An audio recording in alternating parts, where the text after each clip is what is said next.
Welcome back to the GIZGUIDE YouTube channel, and it's me Peter, and we finally had the chance to hold the new OPPO Find X2 Pro. Out of curiosity, since it is the new highest rated camera phone at DxOMark, I immediately compared it with my personal phone, the previous champ, the Huawei Mate 30 Pro. Based on camera specs, these two phones are both impressive. OPPO Find X2 Pro boasts a custom 48MP Sony sensor, another 48MP ultra-wide camera with 3cm macro, a 13MP f3.0 periscope camera with 5x optical zoom and up to 60x digital zoom. Mate 30 Pro on the other hand is packed with a Leica 40MP main camera, 40MP ultra-wide cine camera, 8MP 3x optical zoom with 30x digital zoom, and 3D depth sensing camera. Let's begin! As expected, both performed really well in daylight. The Mate 30 Pro got the brighter image with greener greens, punchier colors, and a slightly wider dynamic range. But upon closer inspection, the color accuracy on the OPPO Find X2 Pro is phenomenal. The exposure is clearly better on the OPPO flagship as well. For wide shots, both can produce images with less distortion, unlike other ultra-wide cams. Huawei got the images with punchier colors again, and I find it a little bit sharper this time as well. It is hard to ignore the stellar color accuracy on the OPPO though. The main cam and the wide cam have a similar color profile on both devices. That's impressive. The Mate 30 Pro has a decent hybrid 5x zoom, but the 5x optical zoom of OPPO is better and not overexposed. Interestingly, even if the Mate 30 Pro does not have a periscope sensor, it can still do a really good 10x hybrid zoom. Artifacts are lesser and exposure are better on the Find X2 Pro 10x hybrid zoom though. I would just like to note that the OPPO Find X2 Pro can do up to 60x digital zoom as well. For well-lit close-up shots using the ultra-wide camera, this is where the OPPO Find X2 Pro will shine. Thanks to its 3cm macro sensor, this is also one of the nicest macro cams that I've ever seen on a smartphone. For indoor close-ups using the primary camera, I find the Mate 30 Pro shot to be more detailed and color accurate than the Find X2 Pro this time. For me, both produce nice-looking background blurs. For a dim indoor shot, Mate 30 Pro nailed it. The OPPO shot is also good, but it failed to get the color of the crispy pata well. The chili powder on the Mate 30 Pro shot is more noticeable for me as well.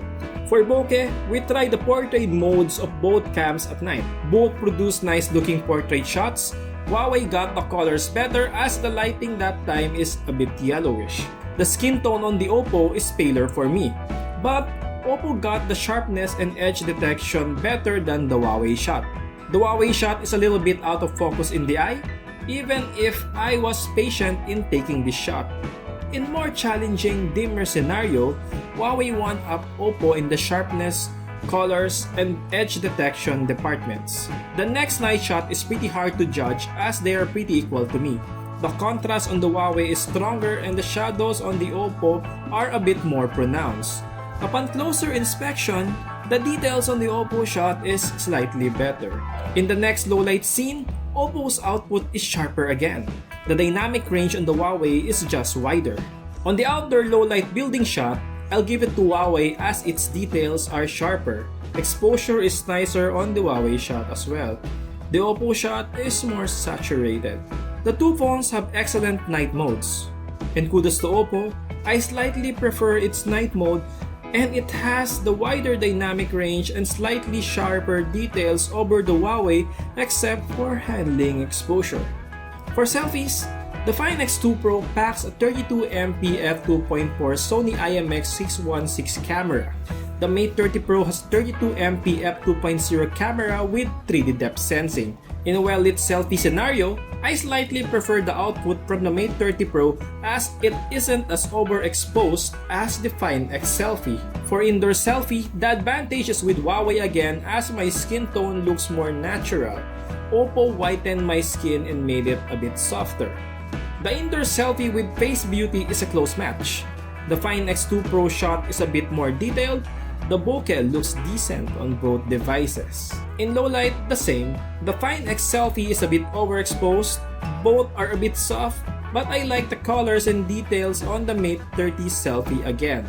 For videos, both can record up to 4K 60 FPS, but the OPPO shot is not that stabilized. You can switch to the wide lens unlike the Huawei while taking videos as well. At 4K 30 FPS, it is a closer match. Both can do ultra-wide videos quite well. To activate OPPO's ultra steady mode, you need to go down to 1080p. For selfie videos, both can record up to 1080p 30 FPS. Sadly, no 4K. The selfie video from the Mate 30 Pro has more natural colors but narrower than OPPO's. Overall, it is a close match. Both have advantages and disadvantages over each other. The Mate 30 Pro is still a very good flagship device that excels in both photos and videos. But I have to give the slight edge on photos to the OPPO Find X2 Pro. That's impressive, as OPPO said that this is not yet the final camera software of the Find X2 Pro. That's it for now. Thank you everyone for watching. Please like and subscribe. See you at the next one. Bye!